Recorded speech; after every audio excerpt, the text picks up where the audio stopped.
Hello, everybody. How are you this fine Saturday morning?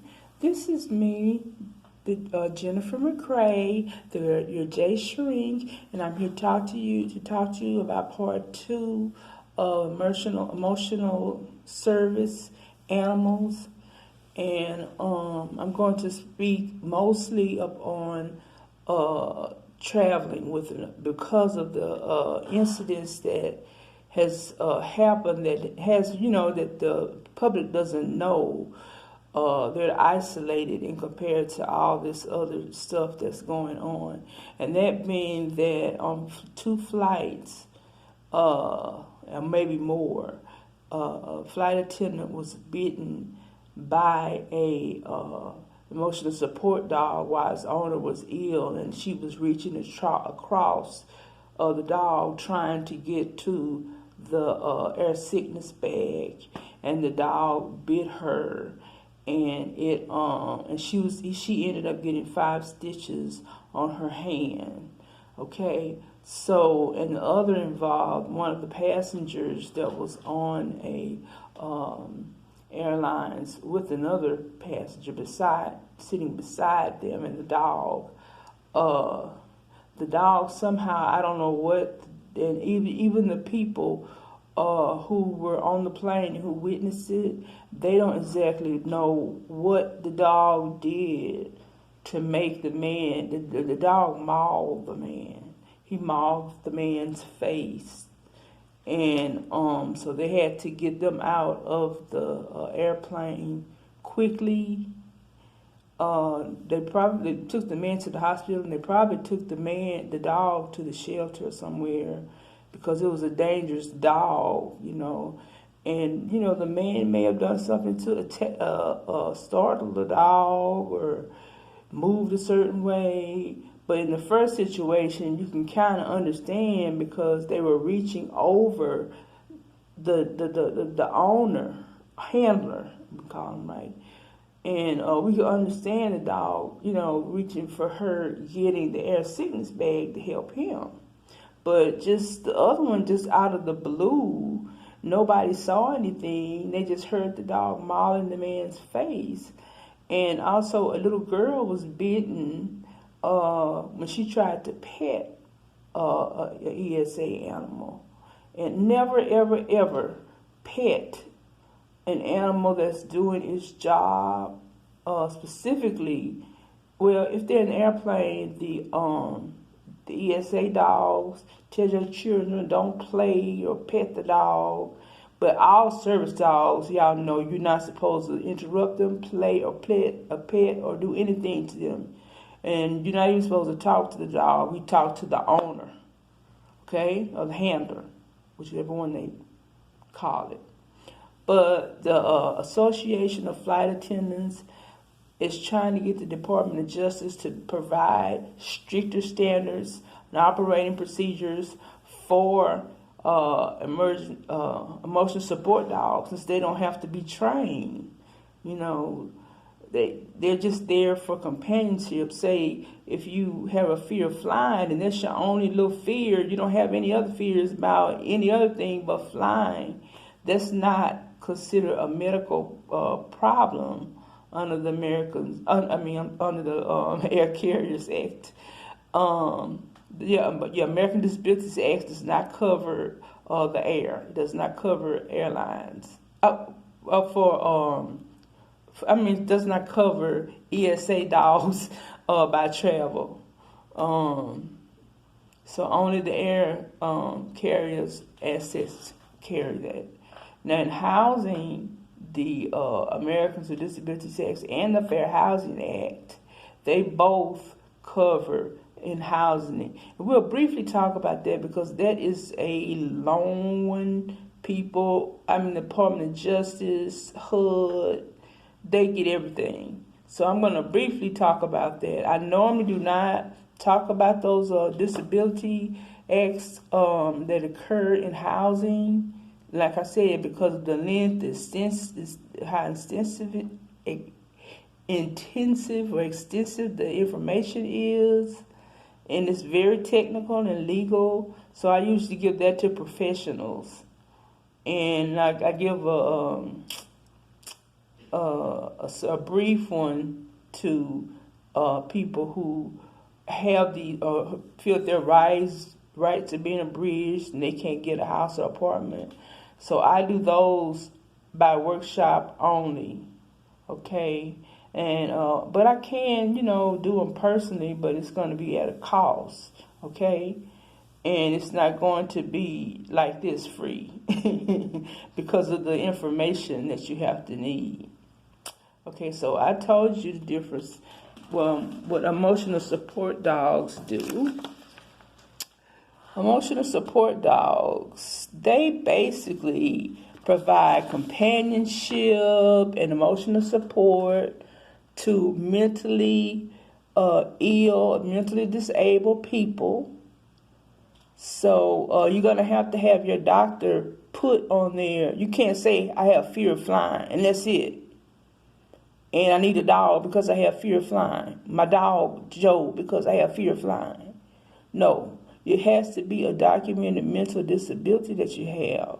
Like you have anxiety when you travel, or you don't like to travel alone, or you're afraid of airplanes, or, something like that, and you need something to give you companionship to help you alleviate the anxiety you feel. But you can't go in there saying, I have a fear of heights, or I have a fear of airplanes, or, you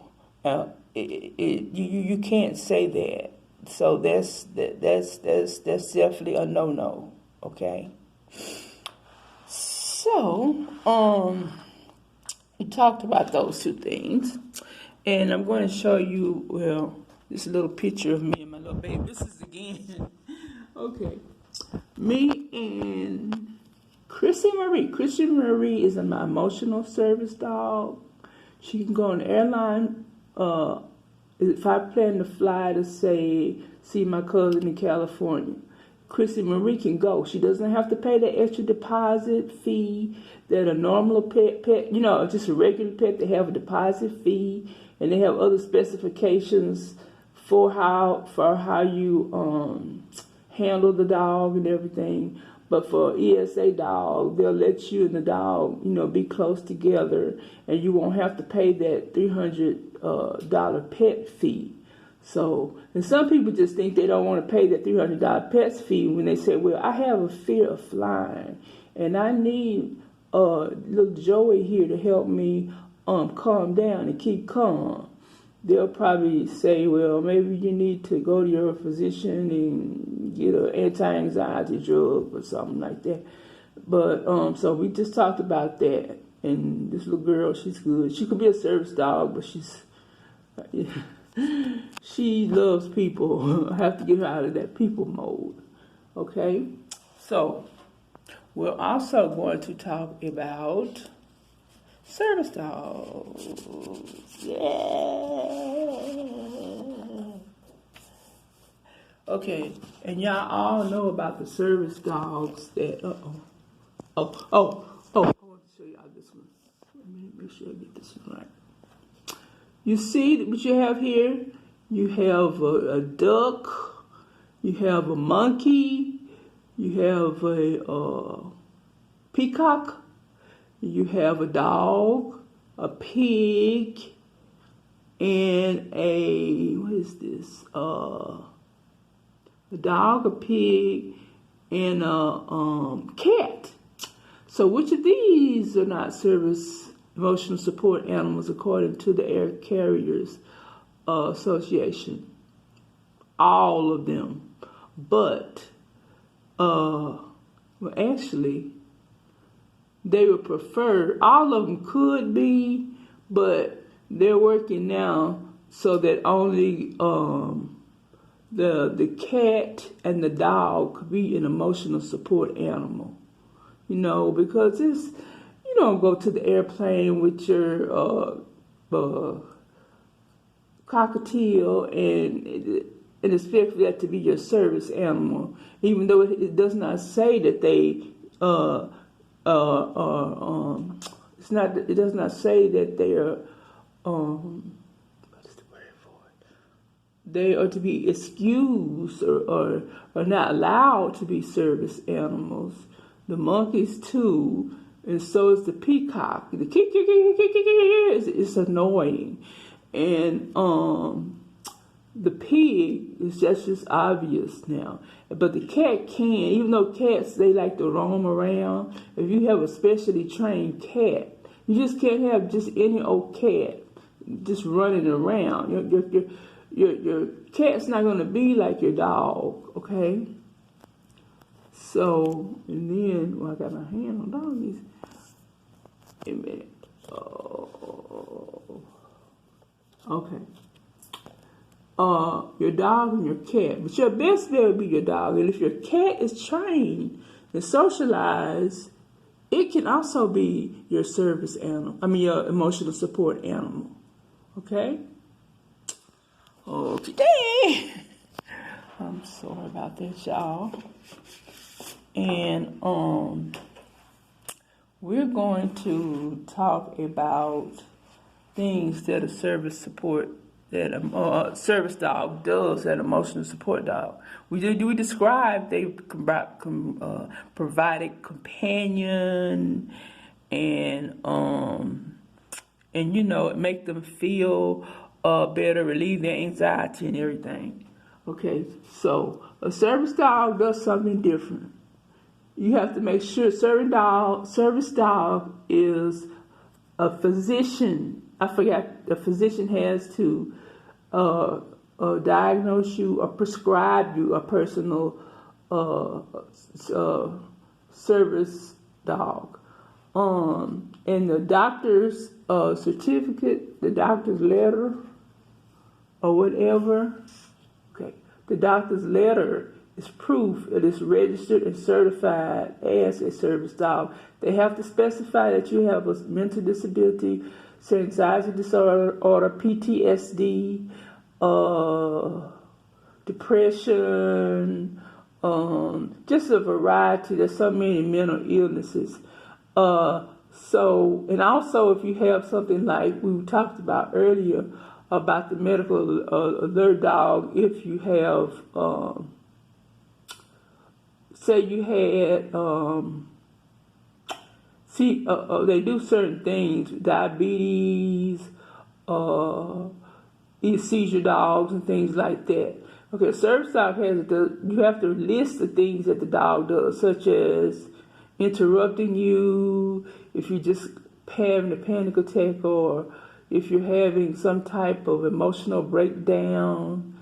And this is, little dogs can do this too, y'all. Most of y'all think most service dogs are German Shepherds or Retrievers. And they're also small dogs. Okay. And this little dog, in the second part up here, is blocking. It's blocking its owner from maybe even, self-harm. Come to the person and self-harm and block and distract them so they won't have to do self-harm. And you have retrieval, like some people have problems with their arms or hands, and they may need a service dog to retrieve stuff for them, okay? Alerting. Say your blood, we talked about the blood pressure, you having fluctuating blood pressure, and you feeling funny, but the dog will tell you it's time to take your insulin and everything. And deep pressure could also be for a person, say a PTSD person. They have a lot of nightmares and flashbacks and the like. And basically what they do is they provide deep pressure. They will lay on the person, maybe even nuggles on the person, just kiss the person, do something to the person with deep pressure so the person won't act out, So that's what service dogs, some of the things that service dogs do, they do tons of things more than those things, okay? And next, let's see. I feel like the price is right. Okay, we're gonna talk about. Let's see what this is. Okay. The most important thing of all. Okay, we talked about the cottage industry of fake service dogs, and I'm going to show you some examples. Okay, let me get this in here. Wait a minute, let me.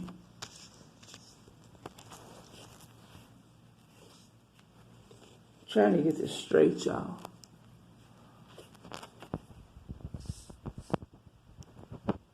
Wait a minute. Oh. Okay.